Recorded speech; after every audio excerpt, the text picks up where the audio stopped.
Үндсэн хуулийн цэцгийн албатай төгөлтэй холбоотойгоор эрэг хуульд гүтгэх гэдэг заалтыг шинээр оруулж ирж байна. Үүн дээр та яг хувь гишүүнүүд ямар байсуртай байна вэ? Яахтай хэвлэл мэдээллийн байгууллага та нар ч бол одоо иргэд олон нийтийн мэдэх хэрэг нэг талаасаа тий. Нөгөө талаасаа төрийн албан тушаалтан, төрийн байгууллагуудын олон нийтэд ил тод байх гэдэг энэ хоёр огтлцдээр л ажилдаг салбар шүү дээ.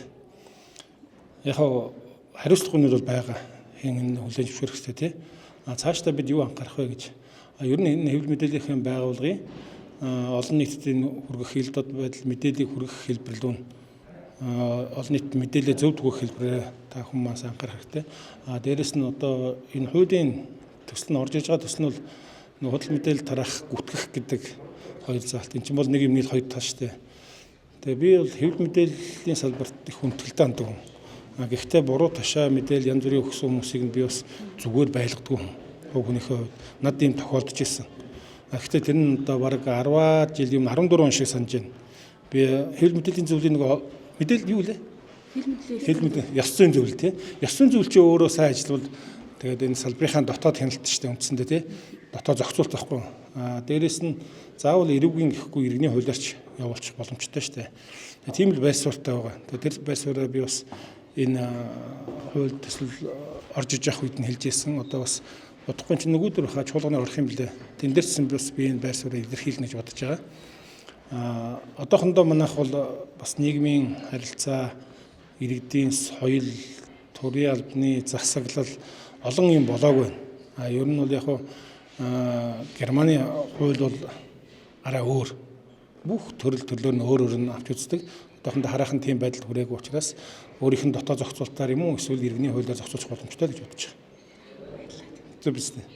Угаасаа энэ чинь нөгөө яг одоо байгаа нөхцөл чинь тийм байна. Ер нь явандаа засаглал сайжраад хэвлэл мэдээлэл маань чамбайраад хэвлэл мэдээллийн хараат тус байдалч гайгүй болоод иргэд олон нийтийн хандлага төр засгийн байгууллагуудын мэдээлэл өгөх хэрэг ил дод байдлыг чинь мэдэх хэрэг шүү дээ. Энэ чиглэл рүүгээ гайгүй явчихвал явандаа тэр зохицуултууд нь арай өөр болох байх л та. Энэ дэш нь бас нэг юм марцсан зүгээр яг нэг ер нь одоо ингээд хэвлэл мэдээлэлтэй бас холбогдох байх. Одоо нэрээ нууссан нэг юм аккаунтууд шүү дээ. Энийг харин барих хэрэгтэй. Одоо эн чинь зүгээр үндсэндээ яг тухайн хүн өөрийнхөө юугаар ороод одоо шинэ би Гомбын Ганбаатар гэдэг хүн бол Гомбын Ганбаатар гэдэг нэрээрээ ороод үзэл бодлоо илэрхийлэх хэрэгтэй.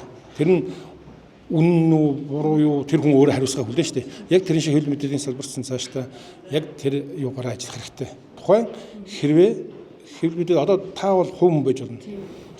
Тэгвэл сэтгүүлчийн тэр нөгөө нэг ёс зүйн зөвлөөр хэрвээ одоо заригч гэдэг юм уу эсвэл байгууллага сайт юм уу тэрэн дээр бол арай өөр байх хэрэгтэй шүү дээ. Байгууллагынхаа юугаар одоо тэр нь хувь хүн бол иргэнийхээ ч юм уу те байгууллагын тэр мэдээллийн нөгөө ёс зүйн зөвлөлөөр ч юм уу ийм их маягаар одоо хөндлөл явах хэрэгтэй гэсэн. Энэ бас.